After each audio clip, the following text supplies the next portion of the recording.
ইন্দ্রিয়ের বশ হয়ে ইন্দ্রিয়ের দাস হয়ে গেছেন, তা কাজে ধীরে ধীরে আপনাদের এইগুলো পড়া উচিত।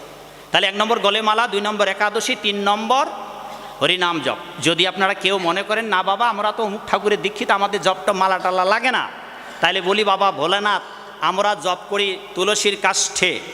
বাবা ভোলানাথ ওই জপের মালায় জপ করেন। মুখ কয়খানা মাগো, মাথার কয়খানা বাবা? শিব ঠাকুরের মাথা কয়টা? 5টা মাথা। মুখ কয়খানা হবে তাহলে? 5 মুখে হরে কৃষ্ণ মহামন্ত্র জপ করেন। আমাদের জপমালাটা তুলসীর কাষ্ঠের, আর বাবা ভোলানাথের জপমালাটা হচ্ছে পদ্ম বীজের গুটিকা, পদ্ম ফুলের ফল দিয়ে তৈরি বাবা ভোলানাথের জপমালাটা। আর নারায়ণের যে পাদ সম্ভাষণ করছে মহালক্ষ্মী, সেই মাতাও জপমালায় জপ করেন। এই মায়ের জপমালাটা হচ্ছে স্বর্ণের গুটিকা দিয়ে তৈরি। তাইলে যেখানে স্বয়ং মা লক্ষ্মী, বাবা ভোলেনাথ, ব্রহ্মা সবাই জপ করছে, এইবার যদি ভগবানের কাছে যেতে চান 3 নম্বর কাজটা করতে হবে বাবা জপমালায়। এখানে অনেক ভক্তরা আছে, আপনাদের এখানে আমার গুরু ভাই আছে ঋষিকেশ, যারা ভক্ত আছে যারা জপ করে তাদের কাছ থেকে জপমালা নিয়ে আপনারা জপেরটা শিখুন বাবা। যারা একাদশী করেন গলে মালা আছে, 2টা ধাপ উত্তীর্ণ হয়ে গেছেন, তার 3য় সিঁড়িতে উঠবার জন্য আপনাকে জপমালায় জপ করতে হবে। এবার 4 নম্বর, এইটা কঠিন কাজ, এইটা সবার দ্বারা হবে না। 4 নম্বর, সেটা ভগবদ গীতাতে আছে, ভাগবতে আছে, বেদেতে আছে, যে আপনি যৎ করসি যৎ স্নাসি, এমন কিছু আপনি খাবেন যেগুলা ভগবানকে নিবেদন করা যাবে। তা 4 নম্বর হচ্ছে ভগবানকে নিবেদন করে ভগবত প্রসাদ। আর যদি ভগবানকে নিবেদন না করে নিজে রান্না বান্না করে নিজেই খান, বাড়িতে গিয়ে দেখবেন তো বাবা ভগবদ্গীতার 3য় অধ্যায়ের 12 নম্বর শ্লোকে, বাবা আর কিছুক্ষণ কয়েক মিনিট, বাবা নম্বর শ্লোকে বলা হলো তারা চোর যারা ভগবানকে নিবেদন না করে নিজেই খায়। আগেই প্রথমেই বলেছি মা, ধান চাল শস্য দানা যা কিছু সব ভগবানের প্রদত্ত। তাই ভগবানের প্রদত্ত যদি ভগবানকে না দেই, তাহলে ভগবদ্গীতার 3য় অধ্যায়ের 12 নম্বর শ্লোকে বলা হলো চোর। 13 নম্বর শ্লোকে বলা হলো এরা যত গ্রাস খাবে গিলবে তত গ্রাসে গ্রাসে পাপ। এবার যদি পাপ না খেতে চাও মা বাবা গো, তাহলে বোঝা গেল বাবা, তাই সাধু হতে হবে। ওই কেবল ইদিক উদিক যেন তেন প্রকারেই গোলে হরিবোল দিয়ে বৈকুণ্ঠে যাওয়া যাবে না। তাহলে 1 নম্বর গলে মালা, 2 নম্বর একাদশী, 3 নম্বর নিজেরাই বলুন তো, 1 নম্বর গলে মালা, 2 নম্বর একাদশী, 3 নম্বর জপ, 4 নম্বর ভগবানকে নিবেদন করে। বাবা কত যত্ন করে ঘর বাড়ি করেছেন, সব আছে, নিজে তো সব খাচ্ছেন চর্বচস্য লেজ্জ পেয়। আর গোপাল বাড়িতে আছে, আছে মা গোপাল আছে? গোপালকে কি খেতে দিয়েছেন মা? গোপালকে যা আপনারা দৈনন্দিন খেতে দেন, নিজের ঘরের বাচ্চাটাকে ওইরকম করে খেতে দেন তো দেখি কয়দিন বাঁচে। নিজেরা সব খাচ্ছেন, বিয়ানি জামাই শ্বশুর আসলে তো আরো ভালো করে খাওয়া দাওয়া হবে। কিন্তু যার কৃপা সব পেলেন তাকে দিচ্ছেন সবচেয়ে কম দামের চাপা কলা বা বাংলা কলা, জানি না এখানে কম দামের কলা কি পাওয়া যায়, নয়তো নকুল দানা। আমাদের দেশে আছে বাতাসা, চিনি, কেউ বা চিনি দিয়ে দেয়, পিঁপড়া খেয়ে দেয়, শেষ, খাও নন্দের বেটা কালাসা কিছু। ভগবান কৃপা করবে মাগো। আর তাও আবার আপনাদের এলাকার অনেক আসনগুলার নিচে দাঁড়িয়ে গিয়ে দেখবেন হাঁটুর নিচে গোপাল বসে আছে, আর নিজেরা দামি খাটের মধ্যে উপরে বসে আছে, শুচ্ছেন। এইভাবে হবে না মা। তা আপনাদের কিছুটা নিয়মটা পাল্টাতে হবে। হ্যাঁ, সেটা হচ্ছে যে যেমন সকালবেলা সূর্য উদয়ের আগে আপনারা ভোরে স্নান করবেন, স্নান করে আপনারা তুলসী অথবা ফুল চয়ন করবেন। মনে রাখবেন স্নান না করে ফুল তুলসী তোলা যাবে না। পায়ে জুতা রেখে ফুল তুলসী তুলতে পারবেন না। জুতা পরে যদি ফুল তুলসী তুলেন অথবা স্নান না করে যদি ফুল তুলসী তোলেন, সেই ফুল তুলসী দিয়ে গোবিন্দের পূজা হবে না। প্রস্রাব করে জল নিতে হবে, পায়খানা করে স্নান করতে হবে। আর যে সমস্ত বাবারা বৃদ্ধ বয়সে আজও লুঙ্গি ড্যান্স দিয়ে ঘুরে বেড়াচ্ছেন, ক্লাস 1-এর শিক্ষাটা আপনার নাতি নাতিকে শেখান। অন্তত ধুতি পরার অভ্যাস করুন। ভাগবত আসরে ধুতি পরবেন। যেমন ক্ষমা করবেন বাবা, এখানে অনেকজন লুঙ্গি পরে আসছেন, আমি জানি না তারা হিন্দু না মুসলমান। যদি আপনারা হিন্দু হন তবে আমি বলবো যে আপনারা ধীরে ধীরে ধুতি পরার অভ্যাস করুন। আর আপনাদের ছেলেদেরকে থানের কাপড় 5 হাতি মার্কিন কিনে দিন, কিছুটা পরিবর্তন করুন। যদি যদি আপনারা ভগবানের কাছে যেতে চান, যদি ভালো মানুষ হতে চান, যদি নিজেদের হিন্দু বলে পরিচয় দিয়ে সনাতন কৃষ্টি সংস্কৃতি আদর্শ নিজের জীবনে প্রতিফলিত করতে চান, তাহলে একেবারে প্রাইমারি থেকে শুরু করুন। পোশাক আশাক থেকে শুরু করে, পবিত্রতা থেকে শুরু করে, একেবারে খাওয়া দাওয়া থেকে শুরু করে। অনেকে ভাববেন যে বাবা ধর্ম মানে কি খাওয়া দাওয়া? বলে হ্যাঁ, যদি জিহ্বা আর ডান হাতটাকে নিয়ন্ত্রণ করতে না পারেন, আপনি সাধু হতে পারবেন না। কারণ যার যেমন আহার তার তেমন বিহার। সেই জন্য ভগবদ্গীতা বলেন যুক্তাহার ও বিহারস্য। যে যেমন আহার করবে, ইংরেজিতে একটি প্রবাদ আছে, যে যা খাবে, আপনি যা খাবেন আপনি তাই। আপনি যদি ছাগলের মাংস খান, আপনি একটা ছাগল, ইউ আর গোট। তার প্রমাণ দেখুন। পান্তা খাওয়ার অভ্যাস আছে তো আপনাদের? বাবা পান্তা খায় তো আপনাদের এলাকার মানুষ? খায়। আচ্ছা, কোনো বাবাই যদি পান্তা ভাত খায়, মা পেট ভরে, আর এই পান্তা ভাত যদি রসুন অথবা পেঁয়াজ আর কাঁচামরিচ দিয়ে খায় বা শুটকি দিয়ে, পেট ভরে খেলো, মাঠে কাজ করতে গেল কৃষক মানুষ, পেট ভরে রসুন পেঁয়াজ দিয়ে পান্তা ভাত খেয়ে, এটাকে কি বলো মামুনি তোমরা? খেয়ে দে পেট ভরে। আচ্ছা, পেঁয়াজ আর রসুন দিয়ে যখন পেট ভরে পান্তা ভাত খেলেন, যে ঢেকুরটা বের হবে, কি অগুরু চন্দনের ঘ্রাণ বের হবে? হ্যাঁ, মিষ্টান্ন পায়েস, হ্যাঁ, দুর্গন্ধ। তা আপনি যেমন খাবেন, আপনার চিত্ত মন দেহ ওইভাবেই তৈরি হবে। সেই জন্য বেদেতে বলা হলো আহার শুদ্ধ স্মৃতিশুদ্ধ, স্মৃতিশুদ্ধ ধ্রুব। আহার যদি পবিত্র হয়, খাদ্যাভাস যদি পবিত্র হয়, আপনার চিত্ত পবিত্র হবে। না ঘুচিলে মনের ময়লা, সত্য পথে যায় না চলা। মন পরিষ্কার করো আগে, অন্তর্বাহী রোগ খোলা, তবেই যত্ন হলে রত্ন পাবে, এড়াবে সংসারের জ্বালা। তাই আমাদের মহাপ্রভুর প্রথম শিক্ষা, চিত্তের দর্পণ পরিমার্জন করতে হবে। তা আপনারা সেভাবে করুন। গুরুভাইয়ের কী কী যেন ছিল? 1 নম্বর শ্রাদ্ধ, 2 নম্বর, হ্যাঁ এইবার বলুন যেটা হয় নাই। এইবার গুরু ভাইয়ের এই প্রার্থনার এই আদেশের উত্তর দিই। আমি তো সেইটা জিজ্ঞাসা করছি যে কয়টায় ছাড়বো, কারণ আমি তো 5 ঘন্টার বক্তৃতা 5 মিনিটে দিয়ে শেষ করতে পারি। আপনারা কিছু বলছেন না, আর তাও জানলাম যে এখন 10:22 বাজে, এখন 10:45। আর যদি আপনারা অধিবাস করেন তো আমি এক্ষুনি শেষ করে দিচ্ছি। তাহলে মনে রাখুন, শুধু 1 গলে মালা, 2 একাদশী, 3 জপমালা জপ, 4 ভগবানকে নিবেদন করে ভগবত প্রসাদ। আশীর্বাদ করবেন যাতে করে আবারও আপনাদের মাঝে এসে আপনাদের চরণ ধুলি মাথায় নিয়ে নিজেকে ধন্য করতে পারি। 4টি যে কথা বলে গেলাম, এই 4টির যদি আপনারা একটাও পালন না করেন বাবা, তবে দুর্ভাগ্য। এত বড় একটা অনুষ্ঠানের আয়োজন করেছেন কমিটির ভক্তবৃন্দরা, আর আপনারা যারা দূর দূরান্ত থেকে এসেছো, মাগো কোনো তো একটা করার চেষ্টা করো। আর তার যদি একটাও না করো, তাহলে এবার শেষ করি। 3 মিনিটের গল্পটা বলে, বাড়িতে গুরুদেব এসেছে, আপনাদের অবস্থা হবে এইরকম। 4টার যদি একটাও না করেন, এ বাবা গলে মালা আছে? মালা নাই? ও একাদশী করেন? একাদশী করেন, মালা নাই, তাহলে মালা পরবেন। তা যদি একটাও না করেন শোনার পর, তা আপনাদের অবস্থা হবে এই মূর্খ শিষ্যের মতো। বাড়িতে গুরুদেব এসেছে, শিষ্য মন্দিরে ঢুকে পূজা করতেছে, আর বারান্দায় মন্দিরে গুরুদেব বসে আছে। প্রশ্ন জিজ্ঞাসা করেছে, ঠিক যেমন আপনারা জানতে চাইলেন। বলছে যে গুরুদেব, এই যে ঠাকুরের পূজা করছি, তা ঠাকুরের পূজা করতে করতে যদি আমি অপবিত্র হয়ে যাই, মাগো আর 3 মিনিট, মা 2 মিনিট শুনুন। আর আপনারা এই অধিবাসের জন্য বাবা রেডি করুন, নাকি রেডি হয়ে গেছে? শুনুন গল্পটা। মা, গুরুদেব বাড়িতে এসেছেন, পূজা করছেন। শিষ্য জিজ্ঞাসা করছে যে গুরুদেব, এই পূজা করতে করতে যদি আমি অপবিত্র হয়ে যাই? লে বেটা, স্নান করে মন্দিরে ঢুকে ঘণ্টা পিটিয়ে পূজা করছো, কি করে অপবিত্র হবে? বলে গুরুদেব কেন? যদি আমার বায়ু ত্যাগ করতে ইচ্ছা হয়। বলে মানে? বলে গুরুদেব বুঝলেন না, যদি আমার পাততে ইচ্ছা হয় আর যদি পাদি।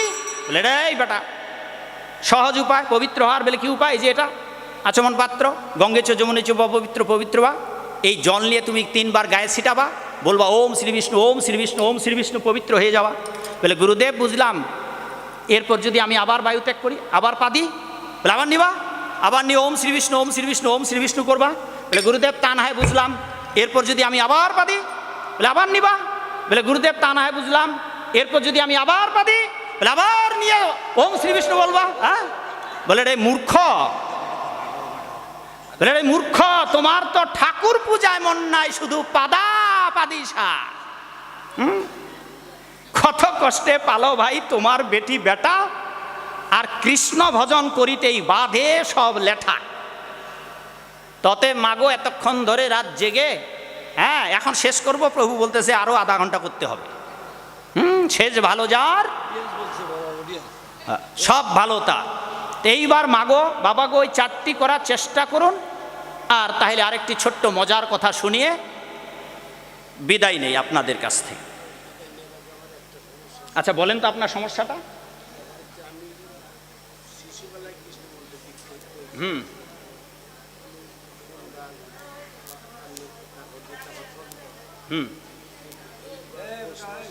সমস্যাটার কথা বলুন।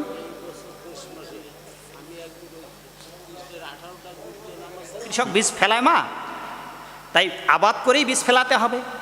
আপনি যা জব করবেন তো আপনার হৃদয়কে পবিত্র করে করতে হবে, জিহ্বাটাকে পবিত্র করতে হবে। তা জিহ্বা পবিত্র নয়, আপনি যা বলছেন এগুলা মানুষে বললে শুনলে মানুষে কবে যে আপনার মাথা নষ্ট হয়ে গেছে। তা আপনও ভজনও কথা না কহিও যথা তথা। তা মাগো যদি আমরা ভগবানের ভক্ত হতে চাই বা ভগবানের ভক্ত হতে পারি, তাইলে আপনাদের একুল সংসার ভজিলি গৌরাঙ্গ ভুলিলি, না শুনিলে সাধুর কথা, ইহকাল পরকাল দুকাল খোয়াবে খাইবে আপন মাথা। তা আমাদের 4 নম্বর জায়গা থেকে আমি আবার একটু বাড়িয়ে কথা বলি। 4 নম্বরটা বলেছিলাম যে ভগবানকে নিবেদন করে প্রসাদ খাওয়া উচিত, কিন্তু আমরা তা করি না। কীরকম করি না, অবস্থাটা এই রকম। ভক্তি সিদ্ধান্ত সরস্বতী ঠাকুর এ জগতের মানুষদের, ভোগী মানুষদের লক্ষ্য করে ছোট্ট একটা গল্প বলেছেন, সেই গল্পটা বলি, তাইলে আপনারা আরও উপলব্ধি করতে পারবেন যে আমাদের অবস্থাটা কি হয়েছে। এক বিরাট জমিদার ব্যক্তি সরকারি চাকুরি করতেন, চাকুরি করে বাড়িতে ফিরেছেন সরকারি লোকের তাড়া খেয়ে। ভক্তি সিদ্ধান্ত সরস্বতী গোস্বামী প্রভুপাদ এই কাহিনীটি বলতেন।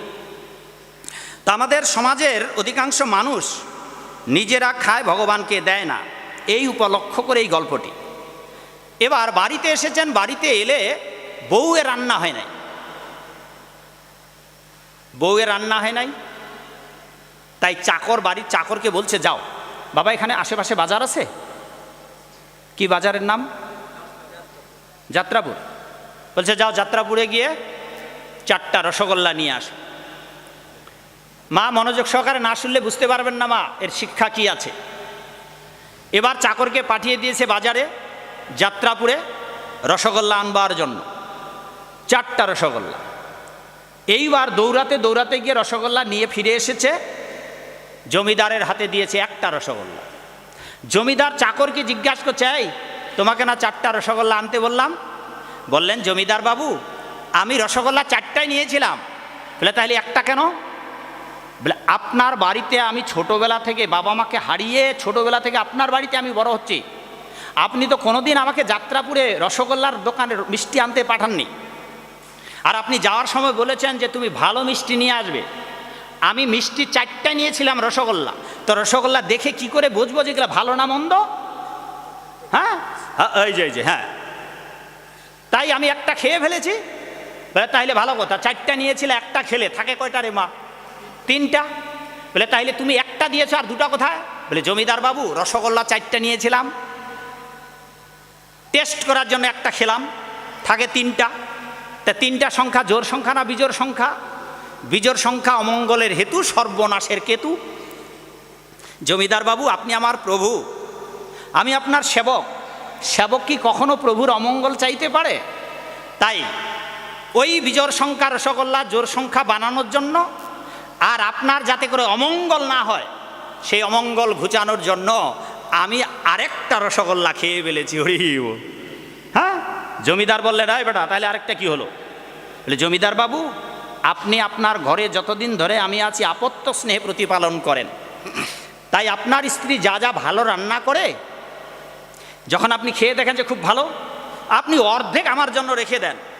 তাই মনে মনে ভাবলাম যদি 2টো রসগোল্লা আপনাকে আমি এনে দেই তাহলে 1টা খেলেই তো আপনি বুঝতে পারবেন খুব সুস্বাদু, তাহলে 1টা তো আমার জন্য রেখে দেবেন। তাই আগে ভাগে আমার ভাগেরটা যেটা আপনি আমাকে দেবেন ওটা আমি আমার ভাগেরটা আগে ভাগে খেয়ে ফেলেছি। ওরে জমিদার রেগে মেগে বলছে, আয় ব্যাটটা ব্যাককেল, খেলি তো খেলি রে বেটা, শেষেরটা কি করে খেলি? হ্যাঁ বেটা বল, শেষেরটা কি করে খেলি? এইবার চাকর তো একেবারে থরহরি কম্প ভয়ে কেঁপে উঠেছে। বলছে, জমিদার বাবু সভয়ে বলবো না নির্ভয়ে বলবো? বলে, বেটা সারা জীবন আমার ঘরে থাকলি তোর ভয় কিরে, বল নির্ভয়ে বল। চাকর বলছে, জমিদার বাবু আপনি আমাকে শেষের রসগোল্লাটা কি করে খেলাম দেখিয়ে দিতে বলছেন, কিন্তু আমার হাতে তো জমিদার বাবু রসগোল্লা নেই, তাই কৃপা করে আপনার হাতে রসগোল্লাটা আমায় দিন আর আমি দেখিয়ে দেই শেষে রসগোল্লাটা কি করে খেয়েছিলাম। জমিদার বাবু সহজ মনে করে রসগোল্লাটা চাকরের হাতে দিয়েছে, আর চাকর হাতে নিয়ে জমিদার বাবু, এই যে দেখুন জমিদার বাবু, এই যে শেষের রসগোল্লাটা আমি কি করে খেয়েছিলাম, এই যে 4টা রসগোল্লা কে খেলো মাগো বাবা? চাকরে খেয়ে শেষ। প্রভুর ভাগ্যে একটা হলো না। ওই যেটা বললাম, জামাই বিয়াই আসবে তার জন্য ভালো আয়োজন, শ্বশুর শাশুড়ি আসবে তার জন্য ভালো আয়োজন, আর যার কৃপায় বাড়ি গাড়ি সব হলো তাকে রেখেছেন ভাঙ্গা একটা খাটের মধ্যে, পুরাতন বিছানার মধ্যে, ময়লার মধ্যে, আর খেতে দিচ্ছেন কলা ফলমূল যা নিজে খেয়ে একদিনও থাকতে পারবেন। সেই জন্যে মাগো বাবা গো, আপনারা ভগবানকে যথার্থ ভোগরাগের ব্যবস্থা করে ভগবানকে নিবেদন করে খাবার চেষ্টা করুন। আর যেটা বলতেছিলাম যে আপনাদের ছেলে মেয়েদেরকে আমাদের হাতে তুলে দিন। আরেকটি বিদায়কালে মিনতি করি, আপনাদের ছেলে মেয়েদের প্রতিদিন ভগবদ্গীতার শ্লোক পড়তে বাধ্য করুন এবং নিজেরাও পড়ুন। ক্লাসের বই ছেলেমেয়েরা, ক্লাসের বই মামুনি, এই মা তোমার নাম কি মা? সীমা। আরেকটা মামুনি এখানে ক্লাস 8 না 9-এ পড়তো, ওটা কোথায় চলে গেল? চলে গেছে? হ্যাঁ, আর মামুনি তুমি কিসে পড়ো? নিউটন। তুমি? তোমরা আমাকে কথা দাও তো মা, তোমাদের বাড়িতে গীতা আছে? আছে? তোমরা পড়ো তো মা, তোমাদের বাড়িতে গীতা নাই? অর্ধেক হিন্দু, অর্ধেক হিন্দু। দুঃখ করে বলতে হয় আমরা অর্ধেক হিন্দু। কেউ লুঙ্গি পরা হিন্দু, কেউ শুকটান দেওয়া হিন্দু, কেউ পান চাবানো হিন্দু, কেউ মুরগি চরণ চাবা হিন্দু, অর্ধেক হিন্দু। এমন মামুনি গীতা নাই। গীতা নিবা? হ্যাঁ, টাকা আছে তো বাপের, নাইলে ভিক্ষা করে নিবা, ঠিক আছে? হ্যাঁ, আমরা যখন ছোট ছিলাম কলেজের ছাত্র তখনও আমার টাকা ছিল না। টাকা ছিল না, 6 টাকার জন্য আমি 30 কিলোমিটার 15 কিলোমিটার হেঁটে যেতাম কলেজ, 15 কিলোমিটার হেঁটে আসতাম 6 টাকার জন্য। গাড়ি ভাড়া ছিল 3 টাকা, 3 টাকা, কিন্তু বই কিনতাম। ক্লাস 8-এ ছাত্র অবস্থায় এই ভগবদ্গীতা, যেই ভগবদ্গীতা হাতে দেখাচ্ছি, এই ভগবদ্গীতা আমি বহুবার পড়ে শেষ করি ক্লাস 8ম শ্রেণীর ছাত্র অবস্থায়। তখনই আমি গ্রামের ছেলেপেলেদের নিয়ে এই গীতার কথা শোনাতাম। আর এখন মামুনি কিসে পড়ো যেন? ইন্টার। ও কলেজে পড়ে, ওর বাড়ির গীতায় নাই। তাহলে বুঝুন পরিণাম কোথায় গেছে। আমি ক্লাস 8-এ ছাত্র অবস্থায় গীতা পড়ে শেষ। এই বাংলা হাজার হাজার গ্রাম বাংলা লক্ষ লক্ষ বাবা মা পাওয়া যাবে ভগবদ্গীতার 700 শ্লোক প্রতিদিন। মামনি কালকে থেকে তোমরা প্রতিদিন, বাবা যারা বিয়ে করো নাই বা যারা ছাত্র, প্রতিদিন এবং আপনারা নিজেরা প্রতিদিন একটি করে ভগবদ্গীতার শ্লোক পড়ুন বাবা। কমিটির ভক্তবৃন্দ, এলাকার ভক্তবৃন্দ প্রতিদিন একটি করে শ্লোক অনুবাদ সহ যদি ভগবদ্গীতা পড়েন, 700 শ্লোক 2 বছরের মধ্যে পুরো গীতাটা পড়া শেষ হয়ে যাবে। অথচ আপনাদের এলাকা অনেক বাবাকে জিজ্ঞাসা করেন তো মাকে কদিন পর কবরে যাবে, একবারও পুরো গীতাটা পড়ে নাই। যারা লেখাপড়া জানে না তাদের কথা বাদ দিলাম। সেই জন্য আপনাদের ছেলেমেয়েদেরকে গীতা পড়তে অভ্যস্ত করুন, তাহলে 2টো লাভ হবে বাবা। 1, যদি আপনাদের ছেলে মেয়ে গীতা পড়ে, অন্তত সে জানবে যে আমি একজন হিন্দু এবং আমি একজন সনাতনী। 2, সে অন্তত ধর্মান্তরিত হবে না। কারণ এখনকার অধিকাংশ ছেলেমেয়েরা হাই স্কুল পাস করতে না করতেই, আপনার ঘরে যুবতী মেয়ে আছে, ওই তো গেছে কলেজে, হ্যাঁ, ক্লাস 8 পাস করতে না করতে, তুমি তো না মা ক্লাস 9, হ্যাঁ 8, এত 1 বছর পর ক্লাস 9-এ উঠবে। আর এখনকার ছেলেমেয়েরা ক্লাস 9-এ 8 পাস করতে করতে 9-এ উঠতে উঠতে লাইন মারা শুরু করে দিয়ে দিচ্ছে। ওই যে শোনেন কি কইতেছে, আমি তা বলতে পারবো। হ্যাঁ, তো এটার জন্য আপনারা দায়ী, এই পাঞ্চি বানোরা দায়ী, মাথা চুল পাকাগুলো দায়ী, এই লাঠি তো নাই। হ্যাঁ, তা সেই জন্যে আমরা যা বলছি এইভাবে ধীরে ধীরে এগিয়ে যান। তারপর কি করছে মাগো, এখন তো ঘরে ঘরে মোবাইল। ওরে বাবা রে বাবা, আমরা যখন ছোট ছিলাম তখন যৌবন পিয়াসী কবিরা গান লিখতো, হ্যাঁ, যৌবন জোয়ার একবার আসে রে বন্ধু, চলে গেলে আর আসে না। এটাও মন ভরে যেত, ওহো একটু বুড়ো হয়ে যাব। আমি যখন কলেজে ফুটলাম তখন গান এলো, সাগরে ঢেউ থামাবো, পাথরে ফুল ফুটাবো তোমায় ভালোবেসে। ওটাও চলে গেল, 2 দশক কাল চলে গেল। এলো ছোট ছোট মোবাইল, ছেলেমেয়েরা শুরু করলো পার্কিং ডেটিং। হ্যাঁ, এটাও চলে গেল। এলো বড় বড় মোবাইল, কি মোবাইল টাচ করলেই কি বাবা কি মোবাইল রে, অ্যান্ড্রয়েড মোবাইল। আর ঘরে ঘরে হাইফাই লাইন। কে মামনি, আয় মামনি গল্প করো না মা, মা আমার কথা শোনো, ওই মা ঘুরে বসো, এই আসল লাইন। আমি যে বক বক করছি রে মা, ও কথা তো পরেও বলতে পারবেন। তারপর কি রে মা, এলো বড় বড় মোবাইল, অ্যান্ড্রয়েড মোবাইল, ঘরে ঘরে ওয়াইফাই লাইন এলো। আর ছেলেমেয়েরা কি করতে লাগলো, আগে করতো পার্কিং ডেটিং, এখন ঘরে বসে করছে চ্যাটিং। আর এই ক্লাস 8 পাস করতে না করতে লাইনে গিয়েই 9-এ গিয়েই আই লাভ ইউ বলে দিচ্ছে। এ আপনাদের ঘরের ছেলেমেয়েরা, এর জন্য আপনারা দায়ী। মেয়ে আছে কয়েকটা জামাই, হবু জামাই, ছেলে আছে কয়েকটা হবু বৌমা বানিয়ে দিয়েছে। তাদের হাতে গীতা ধরে দিন, গীতা পড়তে বলুন, নিজেরাও পড়ুন এবং বাধ্য করুন। গীতা পড়ার জন্য কোনো নিয়ম পালন করতে হবে না, অধ্যয়নের জন্য, জানার জন্য ক্লাসের বই যেভাবে পড়েন ছেলেমেয়েরা, ওইভাবে আপনাদের ঘরের ছেলেমেয়েদের বই পড়তে বলুন। ঠিক আছে? তাহলে ধীরে ধীরে আমরা আমাদের সমাজটাকে উন্নত করতে পারবো। ধীরে ধীরে মানুষকে ভাগবতমুখী করুন।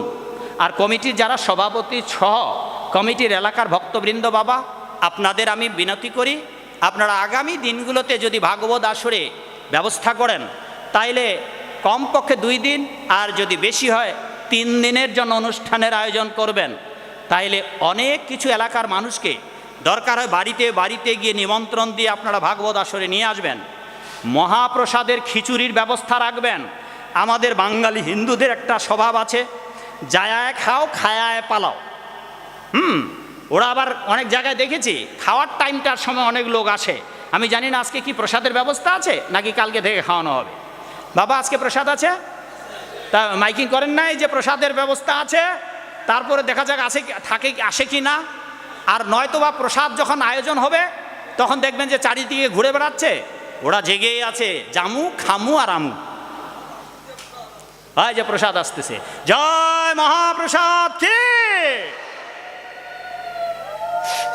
এই হচ্ছে আমাদের স্বভাব।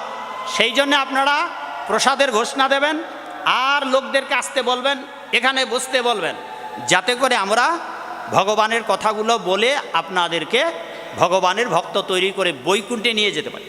আমাদের জীবনের উদ্দেশ্য এই জগতের একটা মানুষকে আমরা নরকে যেতে দিতে চাই না। কিন্তু আপনারা গো ধরে বসে আছেন, আমার বাপের গলে মালা নাই, ঠাকুর দাদার গলে মালা নাই, তারা একাদশী করে নাই, আমরাও করব না।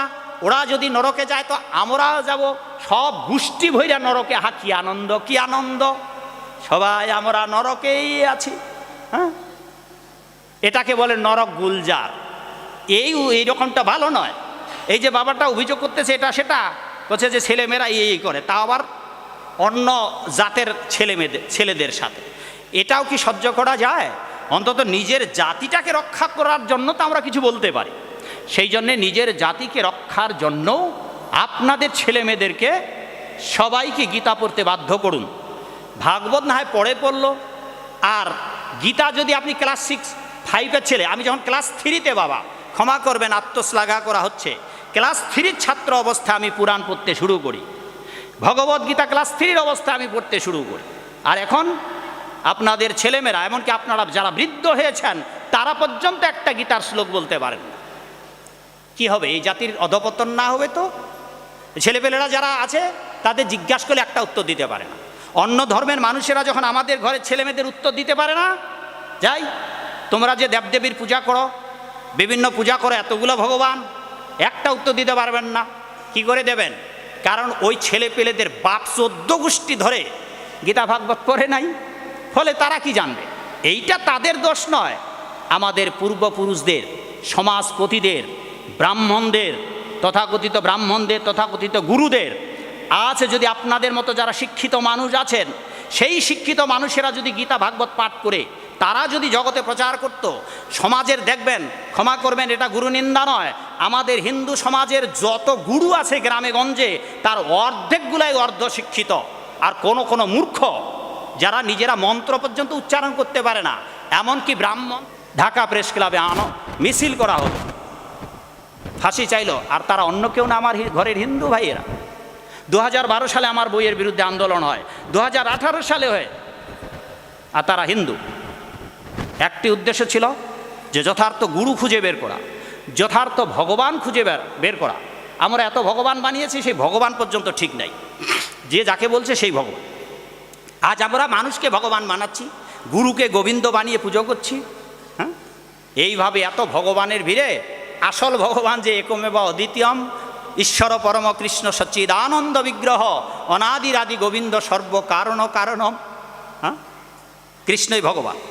অতএব আপনারা জানুন, এইবার একটা ভালো কথা বলে শেষ করে দেই, 11টা পার হয়ে গেছে। কৃষ্ণ ভগবান কলিযুগের মানুষেরা জানতে পারবে না। দেবর্ষি নারদ বললেন, কলিযুগে কেউ যদি জানতে পারে কৃষ্ণ ভগবান, কৃষ্ণ ভগবান, বাবা কে ভগবান? কৃষ্ণ ভগবান। বাবা আপনারা জানেন তো কৃষ্ণ ভগবান? এ বাবা কি নাম বাবা? এই যে দাঁড়িয়ে আছো এমন করে হাতটা, দুইজন আপনাদের কি নাম? হিন্দু? হিন্দু বাবা কি নাম? অরূপ। বাবা আপনাকে যদি বলা হয় আপনার ভগবানকে, কি বলবেন? হ্যাঁ, কে ভগবান বলুন, জোরে বলুন বাবা, কে? কৃষ্ণ ভগবান। আচ্ছা, আপনার কি মনে আছে কবে থেকে জানলেন এই কৃষ্ণ ভগবান? দেবর্ষি নারদ বলেছেন, এই কলিযুগে আমাদের এই বাংলাদেশে প্রায় অর্ধেক মানুষ কৃষ্ণ ভগবান জানে না। আজ যদি জানতো, তাদের মঠ মন্দির মিশনে সৎসঙ্গে গোবিন্দের আরাধনা করত, সেগুলোতে মানুষকে ভগবান বানিয়ে তারা পুজো করছে। তো দেবর্ষি নারদ বললেন যে কৃষ্ণ ভগবান, আর ভগবদ্গীতায় 7ম অধ্যায়ের 19 নম্বর শ্লোকে ভগবান বলেছেন, বহুনাং জন্ম নামন্তে, অনেক জন্মের পর, বহু জন্মের পর জানতে পারবেন কৃষ্ণই ভগবান। তার মানে ওই বাবু যে বললেন কৃষ্ণ ভগবান, এইটা যারা জানতে পেরেছে, দেবর্ষি নারদ বলেছেন কৃষ্ণই ভগবান। জগতে যদি কারো আরাধনা করতে হয় তা হচ্ছে কৃষ্ণ। আপনি যদি কৃষ্ণের ভক্ত নাও হন, তবে দেবর্ষি নারদ বলেছেন এই কলিযুগের মানুষেরা যারা জানতে পারবেন কৃষ্ণ ভগবান, সে যদি কৃষ্ণের ভক্ত নাও হয়, তবে জনম জনম ভরে যত পাপ করেছে সমস্ত পাপ থেকে ওই দিনেই মুক্ত হয়ে গেছে, যেদিন জানতে পেরেছে কৃষ্ণই ভগবান। হরি। অতএব এখানে যারা আছেন মাগো বাবা গো, কৃষ্ণ ভগবান, পূর্ব জন্মের পাপ থেকে আপনারা মুক্ত। এখন শুধু কেবল এই জন্মে যে পাপগুলো করেছে সেই সমস্ত পাপ থেকে আপনাদের মুক্ত হওয়ার জন্য ওই যে বললাম 4টি, ওগুলো কালকে রাতারাতি করতে পারবেন না মাগো, ধীরে ধীরে চেষ্টা করুন। গলে মালা পরতেও বরং ভাগ্য লাগবে, সবাই গলে মালা পরতে পারবে না। যারা যারা গলে মালা পরছেন বুঝতে হবে বহু জনম কেটে গেছে। যারা একাদশী করছেন এটাও বুঝতে হবে, যারা জপ করছেন বুঝতে হবে বহু জনম, এক জন্মে নয়। হ্যাঁ, এক জন্মেও হবে যদি আপনার সৌভাগ্য থাকে। অতএব বাবা আর নয়, ভক্তি সিদ্ধান্ত সরস্বতী ঠাকুর বলেছেন বা আচার্যরা বলেছেন, আপনি ধীরে ধীরে ধীরে ধীরে এ জন্মে নয় পরজন্ম নয় তারপরে জন্মে ভগবানের কাছে যেতে পারবেন। কিন্তু ভক্তি সিদ্ধান্ত সরস্বতী ঠাকুর বললেন যে কেন দেরি, এই জন্মেই যেন আমরা যেতে পারি। কেবল তো 4টা নিয়ম বাবা। আপনাদের যাদের চুলদারি পেকে গেছে বাবা, জীবনে তো অনেক খেলেন মাগো, এখন বয়স মা কত হয়েছে? 50, 60। মাগো 60 বছর ধরে খেয়েছ। আচ্ছা 10 বছর বাদ দিলাম বাপের বাড়িতে, যখন ছোট ছিল তখন মনে নাই, 10 বছর ধরে বাদ দিলাম, তাহলে 50 বছর ধরে খাইছো মা। এখন চেষ্টা করো, আর তো 1000 বছর বাঁচবো না আমরা। সেই জায়গাটায় গিয়ে দাঁড়িয়ে আপনি ভাবুন যে এত বছর খেলেন, এখন মুখটা বন্ধ করুন, কারণ আপনাকে চলে যেতে হবে। আর যতগুলা কেটেছেন খেয়েছেন, ততগুলা যে আপনাকে খাবে নরকে, সেই শাস্তি কিভাবে আপনি লাঘব করবেন? সেই জন্য বাবা যারা খেয়েছেন, যারা অনেক সময় কাল গেছে, বড় অসহায় হয়ে যাব বাবা, বারবার এই জগতে আসতে হবে। তাই কাজে চেষ্টা করুন না, একবার চেষ্টা করুন, খেয়েছেন আর খাবেন না, হয়ে গেল। তবে রাতারাতি হতে পারবেন না, তবে চেষ্টা করতে করতে আবার কবরে যাবেন না, ঠিক আছে? চেষ্টা করতে করতে যদি কবরে যান, হ্যাঁ, ওনার 55 বছর আর আমার 56 বছর, উনি বলতেছেন ওনার 55 বছর বয়স, আর আমার রানিং 56 বছর। তো চুল টুল পাইকা টাইকা শেষ, হ্যাঁ, হাফ সেঞ্চুরি তো হয়ে গেছে, আর কতদিন বাঁচবে বলেন তো? আর এখনও যদি খাইতেই থাকে, তাহলে ভাগবত আসরে কী লাভ হবে? হ্যাঁ, পান আছে তো নাকি মুখে? আচ্ছা কথা দেন তো বাবা, কতদিনে ছাড়তে পারবেন?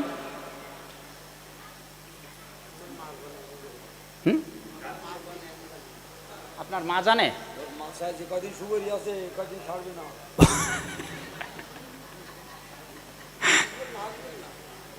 এই দেখেন, এখন আমাকে উপদেশ দেবে।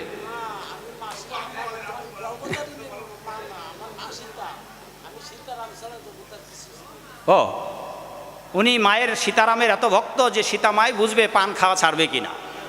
তো এই হচ্ছে অবস্থা। তো 7 কাণ্ড রামায়ণ পরে একটা কি প্রবাদ আছে, তো এতক্ষণ ধরে যা বললাম তিনি তার জায়গাতেই থাকবেন, জায়গা পরিবর্তন করাবেন না। তা সেই জন্য আমি ওই ইংরেজিতে প্রবাদটাও বলেছিলাম, ডায়ালগটা, যে যদি নিজেকে পরিবর্তন করাতে চান, তবে আপনাকে যদি সাধু হতে চান, ভালো মানুষ হতে চান, যে জায়গায় আছেন ওইখান থেকে আপনাকে সরে দাঁড়াতেই হবে। নইলে আপনার জায়গাতেই যদি আপনি থাকেন, কোনো দিন আপনি সাধু হতে পারবেন না। কারণ আপনারা যেখানে আছেন তো ওখানে আছেন, এখানে আসার দরকার ছিল না। এখানে যখন এসেছেন, তো যেখানে আছেন ওখান থেকে একটু সরে দাঁড়াতে, নাইলে ওই যে বাবুর মতো বলতে হবে মা সীতাই জানে, হ্যাঁ, আমার ঠাকুর দাদাই জানে, হ্যাঁ, মাকে যদি বলি তা আপনার বাবাই জানে না, আপনাকে জানতে হবে।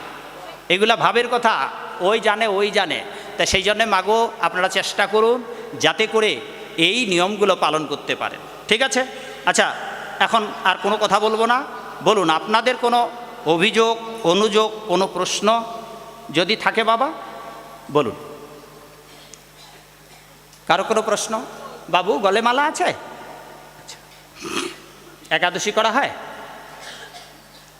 তাহলে বাকি 3 নম্বর কাজটা করুন। মাগো কারো জিজ্ঞাসা? বাবা কারো জিজ্ঞাসা আছে? হ্যাঁ, ক্লিয়ার উত্তর ওটাই, পান খাওয়া ছাড়তে হবে।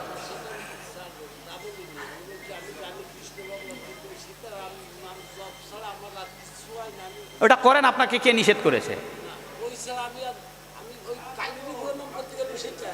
কোনো জিজ্ঞাসা নেই মাগো? ঠিক আছে, ঠিক আছে।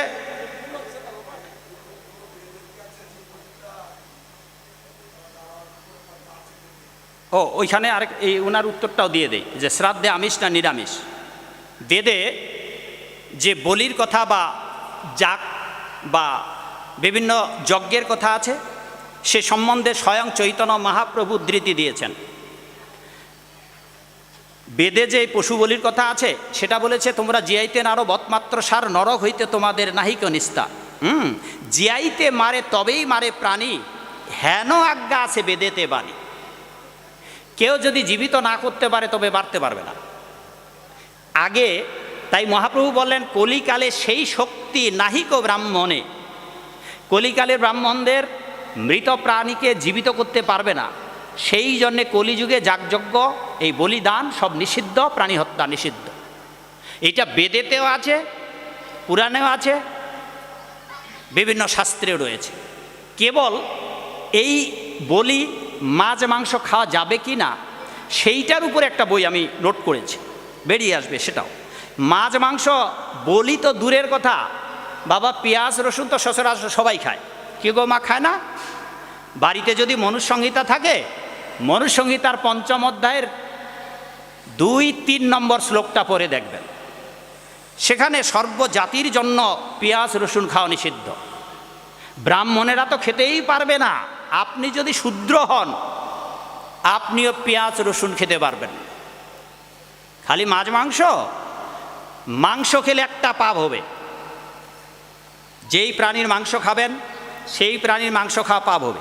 কিন্তু মাছ খেলে, যেহেতু মাছ জলে থাকে, যদি তেলাপোকা মরে থাকে তেলাপোকাও খাবে, পিঁপড়া মরে থাকলে পিঁপড়াও খাবে, ইঁদুর মরে থাকলে তাও খাবে, থুতু ফেললে তাও খাবে, বিষ্ঠা ত্যাগ করলে তাও খাবে। মাগো মুরগি খাও নাকি? মুরগি কেউ খাও তো নাকি? মামুনি মুরগি খাও? হ্যাঁ, এই মামুনি মুরগি খাও? কিরে ক্লাস 8 মুরগি খাও? মুরগি গু খায়? মুরগি গু খায়, পায়খানা খায় মুরগি? মুরগি পায়খানা খায় না? কে মুরগি পায়খানা খায় না? 20টা খায়? কি নাম বললা, কি নাম মা তোমার? হ্যাঁ, চৈতি, চৈত্র মাসে হইছ, মানে এখন বোল্ডার মুরগি খাওয়া হচ্ছে, ধরে রাখা হচ্ছে, পায়খানা খায় না, হ্যাঁ, খাঁচায় বড় করা হচ্ছে।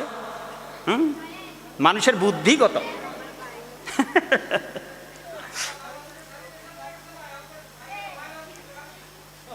রাস্তাঘাটে তখন আর বনে জঙ্গলে মানুষ পুষে না মুরগি, অতএব মুরগি তো খাঁচায় ভরে ফার্মে বড় হয়। এইগুলা যারা খেতে ছাড়তে পারবে না, ভোগী, এইসব তাদের যুক্তি। কিন্তু মুরগিকে যদি বাইরে রেখে দেন, কি পায়খানা খাবে তো না? কিরে মা, কিরে মা চৈতি? মুরগি পায়খানা খায় আর চৈতি মুরগি খায়, অতএব চৈতি পায়খানা খায়। বোঝো ঠেলা? এখন মুরগি খাবে কি না চৈতির বিচার। চৈতি বিচার করবে মুরগি খাবে কিনা। মাছ খায়, অতএব মাছ চৈতি খায়, অতএব চৈতি 20টা খায়। এ হচ্ছে লজিক, নীতিশাস্ত্রের কথা। তা সেই জন্যে এইভাবেও যদি আমরা দেখি, যেমন কেন 3টি জায়গায় বাবা, এবার বলা শেষ, 3টি জায়গায় আপনারা আমিষ করবেন না। সারা জীবন খান তো, সাধু হতে হবে না, খান। 3টি জায়গায় খাবেন না। 1, ছোট ছেলে মেয়েদের অন্নপ্রাশন, বাচ্চাদের অন্নপ্রাশন, আমিষ খাবেন না। 2, শুভ বিবাহ। বাবা আপনারা ছেলে মেয়ের বিয়ে দেন, ওই বিয়েতে ছাগল আনছেন, আচ্ছা ছাগলের মা বাবা আছে, মাছের মা বাবা আছে, তা নিজের সন্তানের বিবাহে আনন্দ উৎসব করবেন, আরেক নিরীহ বাবা মার সন্তানকে গলা কেটে, এ কেমন মনুষ্যত্বা? এই শুভ বিবাহ শুভ থাকবে না। আপনাদের সামনে একটা সরেও লেখার লাগবে বিবাহে। কারণ আপনি আপনার 2টো ছেলের বিয়ে দিচ্ছেন বা একটা ছেলের বিয়ে দিচ্ছেন, তো আরেকটা ছেলে যে আছে ওইটার গলা কেটে নরমে তো যজ্ঞ করে ওইটার মাংস দিয়ে আত্মীয় স্বজনদের খেতে দিন, আর বড় ছেলের বিয়ে দিন, করুন তো। ছাগলের মা আছে, কিরে মা, মাছের মা আছে, তাহলে নিরীহ বাবাদের বাবা মার সন্তানকে এনে আপনার শুভ বিবাহ থাকবে না। আর শাস্ত্রে বলা আছে মাছ এবং মাংস স্বভাবতই অপবিত্র। আপনারা খাচ্ছেন খান, কিন্তু 3টা জায়গায় কখনোই খাবেন না। যদি কোনোভাবে যমদূতের হাত থেকে বেঁচতে চান, 3টি জায়গায় খাবেন না। 1, বাচ্চাদের অন্নপ্রাশনে, পবিত্র বিবাহে। 3 নম্বর, শেষ বাবা মার বিদায়ে, শ্রাদ্ধে। যদি শ্রাদ্ধে ভগবানের ভোগ নিবেদন না করে ওই মৃত ব্যক্তির উদ্দেশ্যে না দেন, তাহলে বাবা ওই যে বলছি এই বইটাতে আছে, আপনার বাবা মা নরকে যাবে নির্ঘাত, নরকে গিয়ে পায়খানা আর মূত্র খেতে হবে। এখন কি করবেন? নির্বাচন আপনাদের। সেই জন্য বাবা 3টি জায়গায় আপনারা আমিষ খাবেন না। আর এই কথাটা বলি, আগেই বলেছিলাম যে আমি একজন ছোট লেখক, ইতিমধ্যে কয়েক ডজন গ্রন্থ লেখা হয়ে গেছে। চাইলে এই 5টা বই যদি আপনারা একটা প্যাকেজ নেন, লক্ষ টাকার বই পড়া হয়ে যাবে। এই 2টা বই লাগবে মরণে। গয়াধামে পিণ্ড না দিয়েও বাড়িতে বসে কি করে আপনার নরকগামী পিতৃপুরুষদের একদিনে উদ্ধার করতে পারবেন, যমরাজ এখানে তার বিধান দিয়েছেন কি করতে হবে। এই 2টা বইয়ের মূল্য 250 টাকা মাত্র। এটার দাম 50 টাকা, এটার দাম 200 টাকা। এটা প্রথম পার্ট, এটা দ্বিতীয় পার্ট। যদি 250 টাকা না নিতে পারেন 2টা বই, অন্তত 50 টাকার বই নিয়ে যাবেন। মোবাইল নাম্বার সব বইয়ে আছে, চাইলে পরিবহনে আপনারা বাকি বইগুলো নিতে পারবেন। এই 2টা লাগবে মরণে, এই 3টা লাগবে জীবনে। কালের কলহ, ঘর শত্রু বিভীষণ, রাবণ সীতাকে চুরি করেছে, বাচ্চার অন্নপ্রাশনে মামা অন্ন দেয়, এইগুলা যে ভুল, এই ভুলগুলার সমাধান এই বইটি কালের কলহ। এই বইটির মূল্য 200 টাকা। বেদ আমরা চোখে দেখি নাই, পড়ি নাই, জানি না বেদে কি আছে। বেদ বাক্যে মানবের ভ্রান্তি, এইটাতে বেদ সম্বন্ধে ভগবান কৃষ্ণের কথা বলা আছে। আরও 2টো বই এই মাসে বের হবে, বেদই কৃষ্ণ কৃষ্ণই বেদ, 4 বেদের উপরে আলোচনা। চাইলে আপনারা এটা নিতে পারবেন, এটারও মূল্য 200 টাকা, যারা বেদ বিষয়ে জানতে পারবেন। এইটা সারা বছর কোনো বই কিনতে হবে না, ব্রত করার জন্য যত 12 মাসে ব্রত আছে সব ব্রতের এখানে নিয়মাদি এবং পালনের বিধি বর্ণনা করা আছে। এই 3-2-5টা বইয়ের 1000 টাকা লাগবে না বাবা। 5টা বইয়ের মূল্য 850 টাকা, আর চাইলে আপনারা একটা একটা করে নিতে পারবেন। এই মালাগুলো আমরা মন্দিরে 80 টাকা 100 টাকা বিক্রি করি, এখানে আপনারা 50 টাকায় নিতে পারবেন। ঠিক আছে, সবাই ভালো থাকবেন। জয় শিল প্রভুপাদ, জয় হোক আপনাদের সকলের। সভাপতি, সেক্রেটারি সহ এই মন্দিরের কমিটির ভক্তবৃন্দ যারা এখানে এনে আমাকে কথা বলবার সুযোগ করে দিয়েছেন, এলাকার ভক্তবৃন্দ সবাইকে আন্তর্জাতিক কৃষ্ণ ভাবনামৃত সংঘ ইসকন বাংলাদেশ দিনাজপুরের ভক্তদের পক্ষ থেকে বিদায় কেলে আবারও ভুলুণ্ঠিত প্রণাম জানাই। আশীর্বাদ করবেন যাতে করে আবারও আপনাদের মাঝে এসে আপনাদের চরণ ধুলি মাথায় নিয়ে নিজেকে ধন্য করতে পারি।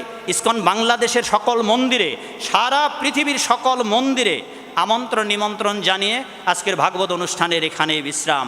জয় শিল প্রভুপাদ, জয় হোক আপনাদের সকলের। জয় জয় ভাগবতী অনুষ্ঠান কি, অনুষ্ঠানে যোগদানকারী ভক্তবৃন্দ কি, সারা বিশ্বে হরিনাম প্রচার কি, এলাকার ভক্তবৃন্দ কি, দূর দূরান্ত থেকে আগত ভক্তবৃন্দ কি, সমবেত ভক্তবৃন্দ কি, জয় মহাপ্রসাদ কি, নিতাই গৌর প্রেমানন্দে হরি হরি বল, হরি বল।